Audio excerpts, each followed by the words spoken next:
So camera's on you. I gotta read back real quick. Sorry. Okay, dokie. Alright, so on the top left, as the blue Protoss, it is my Insanity's QueenE. Imagine the zoom. Just imagine it. In the upper right, as the pink Zerg, it is Livibee. The score is 2-1 in favor of QueenE, but as it's been playing out, apparently these guys are going to win on the server they're not supposed to.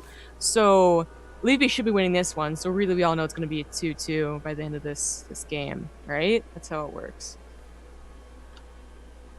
I don't actually know the rest of the server. The servers, so... Oh no, here it is. Okay, so NAEU, and then Lou's just picked for number 7. So of course we're going to get to the ace game. That's just what I'm seeing here. Hey, sorry about that. Get the score set up here. Take you already did intros? Yes. Awesome stuff. So once again, guys, I do highly stress and request that you guys do make sure to take a moment out of your day to go follow these two on Twitter. Once again, let me just go link this because I'm trying to contribute. So Livibee's Twitter, of course, is just simply at Livibee with like 4 E's, and QueenE's is her name but with MYI in front of it. And if you're enjoying either watching them, or if you want to learn more about them, or hell, you just I don't know, enjoy the Showmatch. Either way, if you follow them on Twitter, they do tweet, they stream all the time on Twitch. This is part of why we asked them to. I want to stress this. Like, I could have grabbed like a lot of people for a Showmatch, anybody really for most of the part, but I wanted to find people who are avid streamers. We wanted to try and do that as a small little promotion. And you know, we had tweeted about possibly hosting people in the future as part of Showmatch prizes, which I think would be really cool. But yeah, these are 2 people we've also featured through hosting a lot in the past. The reason I laughed was not out of malice to the players, but rather that you asked me, and I don't stream at all. Well, you also wussed out, so things changed. It was also a different format, so things changed. Yeah, things changed, man. Things changed. I'll wuss out again, man. You know the last time I played Starcraft? 2 weeks ago, man. Hard so life. Busy, Jesus. Oh, that's the swear jar. Ugh. Oops. What we're going to do is the emoticons. Make sure to use it. All these spams, etc. I do apologize, by the way, guys, for the time of the show. I'm sure you guys watching this live. We don't have the bot up and running. I have got my computer mostly fixed, but not quite fully at this point. Anyways, focusing on what's going on right now. We don't see QueenE laying on heavy gateways yet, but we also don't see Livibee, and I think this one's more important, not reaching out for that faster third. I like this choice a lot because A, it's merry-go-round, and it's not really fun defending either of these third bases, especially if you don't know where your opponent spawns, but there's also a lot of creep spread required on this map, more so than others, just to get to that third base. I like that she's going for the speedling expand as well, so it's not just a typical like 21 hatch or anything, which is actually gonna have control over the map and get good scouting, which she did get last game, and I really feel was pivotal in her actually winning it. Yeah, I'm not saying she did, but what I would have loved if like during that small break we had on the ads when she went up to go away, was like she went to like ask Vibe like, "Yo, what should I do this next game?" And he's like, "Just get aggressive, man. Just get aggressive." No. Yeah. The Roach Warren is coming down though. So I mean, what's really nice, the tools are going to be available to Livibee this game.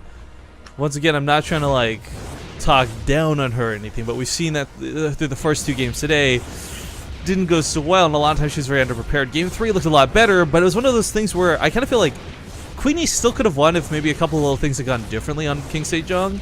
I mean, Livibee certainly had the tools, but her Hydras were a bit late to the party. It was a bit tentative back and forth between the natural and the third.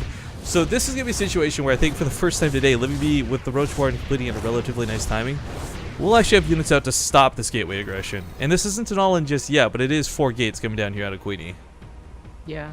We could be seeing something similar to Overgrowth. You know, the 4 gateway attack into, you know, massive gas throwdown into Immortal Sentry all in. But Livibee's going to be so much more, you know, better prepared. Okay, for instance, she actually has roaches right now. Not only does she have, like, units, but it's not just Lings that will trade ineffective against the Zealots in the first place. She's going to be able to push this 4-gate back, easily maybe even, and then be able to deal with the follow-up, whatever it is, so much easier. Well, Zealots, you know, before Roach speed is done, Queens and Roaches, you'd think they have like that auto kite advantage over Zealots, but not quite the case. They're not quite as maneuverable as say Marines are, so she is going to kite a little bit here, but there's a lot of Zealots to dance around and not a lot of creep to work with. But Roaches should be able to hold this if you'll have done it correctly. She's got Defender's Advantage working a little bit in her favor, and of course she didn't drone this base up or anything, so it's not like a lot of minerals have been wasted in non-army units. No, this is actually looking pretty okay. A lot of these units get so low, just finish them off though! That's what I was going to say. And also the Mothership does not get targeted down. The Queens were, you know, they got a little sidetracked a couple of times, so it will add continued damage, and QueenE, she might, I don't think she has enough Warpins to actually stack onto the third. Well, she might at this point. No, she is. She's gonna try. Oh, the Mothership will get it. No matter what. Yeah, I was gonna say this isn't like one of those. Oh, will it? Won't it? Will it? Won't it? That's like no, it will. Mothership Core. What's up? So this kind of sucks for Livibee, but it's hardly the end of the world. The one thing I don't like coming off the back end of this, she really doesn't have a whole lot of drones behind this. Her natural base isn't heavily saturated. There's a lot of Roaches out in the field, and that third base I think was her.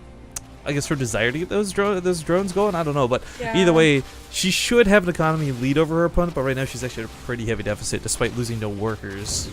I feel like if you were going to invest so heavily in offense against that, you should not have lost the third. You know, if you were to do a perfect hold, which you know she's not actually like a pro gamer, she's not being paid by a team to work 14 hours a day or whatever. So maybe you should not expect that from her. But that's I guess what we would expect it from life to bring him up again, because that seems to be your example go-to. Because the guy's just so lovable. Isn't he though? Well, don't tell him that, because they don't think you're a homewrecker. Okay, so here's one of the things I'm a little bit worried about for Livibee. I mean, every series she's come into, like, I just kind of feel she should play blindly into the fact that QueenE's going to do gateway aggression. I mean, the Roaches weren't quite that blind build, but they were like a decent counter. And the problem is we see with Immortals already coming up behind this, these Roaches are already getting countered by QueenE. And Livibee doesn't really have a lot of good tech, against these Immortals. She throws down an Evo Chamber, which isn't going to help her with this push, and a Lair. So best bet, she could maybe get like Burrow or Roach Speed out by the time this hits. I don't even think that's going to happen. You say like half hesitantly, but I do like Burrow a lot for dealing with sentries in general. We've been seeing a lot of pro players adapt this into their builds as well, just getting faster burrows. So if they do get caught by the force fields, you just burrow and laugh while you wait for them to wear off. And it's usually a better way to retain your units. It won't give you a distinct army advantage or anything like that. That's not how burrow works, but it is nice not losing half your Roaches to a couple good force fields. Yeah, and usually you get a good like 30 seconds to a minute where they don't have an observer, but actually QueenE, I don't know, the sense goes down and she just get an observer just in case Burrow was on the field. But as we know, Livibee, not even close. I mean, she really doesn't have the gas to even afford anything besides just Lings. I kind of feel like this is less because she's worried about Burrow, more just she wants that scouting information. I mean, that too. Let's not forget, like, the one game she lost was also the one game where, she didn't have the watchtower control. She didn't really know where she was going. And I didn't think she got it in the first game when she went this exact build, but, whatever, either way, it's going to help out. You don't need scouting when you've forgetted a base now. Hey, she did it this game too. Maybe a little less effective. But, okay, well, I mean the base back, but those force fields are too good. Don't you just wish you could lift up this or something and walk underneath it like a command center? Her units are actually attacking the third, though. I feel like she could kill it. Oh yeah, what are the Immortals doing in the back? I guess a little bit worried about those force fields dropping too soon, but there's so many units for QueenE or for Livibee. This is like a floodgate. The second this breaks, there's not a lot of force fields left. This is not a very powerful army when it is touched. These sentries, they go down pretty fast. Yeah, the strength in those force fields segmenting the army off. A recall might need to go down, but the Mothership Core is going to go down. Oh dear. War Prism does come in, so it might be to warp in some reinforcements, but Livibee, if she can take out those Immortals, she's going to win this fight. That's a big if. The sentries are out of energy. You don't need to deal with them that much anymore. That's what I mean. Is like just focus on the Immortals. Like, a few more. Not just gonna worry about these Zealots filtering here. The Immortals, of course, shoot for like 60, 50 a shot, so I mean these Roaches take quite a hit. The space needs to go down though for QueenE to make this worthwhile, because she will lose units out behind this. She could take the Immortals and carry them away, possibly, potentially, but still we see a lot of focus on the army and not a lot in the base. And I kind of feel like the base is the objective in this scenario, not fighting with that army. It is acting as another force field, so maybe she's trying to use that against her opponent. I guess, but is it worth whittling down Roaches of all things? I don't know. But I'm more concerned about the fact that Livibee never ever targeted the Immortals. Now, you might assume that the Immortals are going to be picked up and kept immortal, you know, as they do in the War Prism, but that War Prism was in phase mode, whatever it's called, I like the kiting. away from the Immortals. Like, I think there was a couple times where she definitely could have targeted them down to definitely low health and maybe even killed them. Yeah, it's going to take like a full Roach volley to go through the Hardened Shields, but the second the Hardened Shields fall, the Immortals will fall shortly after. Needs to consolidate her forces, though. Right now, she's flooding a lot of Lings into it at a time. It's not quite cutting it. These Roaches were doing some great cutting in the back end of this, but Livibee, messy defense and gives way to QueenE, but it's worth noting QueenE still is kind of embracing that all-in tactic. We don't have any tech really behind this. There's no +1 weapons. All the Chronos are going down to the Warp Gate, so she's looking to just come in hard. But if Livibee can hold, I think she's got the potential to stay in this game. But there's no Hydralisks, the Roach count is far and few, and this is not going to be easy. They both need to start thinking about going on. Their banks are too high. You know, QueenE could throw down a robot, or rather, Colossus Den, whatever it's called, Colossus right Robo now. Bay, yeah. You know, Forge, you know, something. Livibee could have gotten into the third in the top position. You know, something to spend the money, or even like, one thing I wanted to really see was a lot of Queens. You know, like, I guess you didn't have enough larva to spend all our money, but that should have gone to the Queens. That's true. They're surprisingly helpful. Transfuses the actual range damage they have, retreats her units out of the way, trying to keep them away from those force fields. Most of the force field energy is pretty much gone at this point, though. You know, some mortals are still standing. There's like, what, 12 kills on one? How many? 27 on the other! Yeah, These have been doing too much this game. Too much from those immortals. Yeah, I feel like this is a build that QueenE's gonna have in her back pocket for almost a free win. You know, Livibee is gonna have to figure this, you know, how to defend this. Right? She did better, I would say, than the last time it happened, but still obviously not good enough. So if it happens a third time, she's really gotta, like, you know, realize what her mistakes were. GG.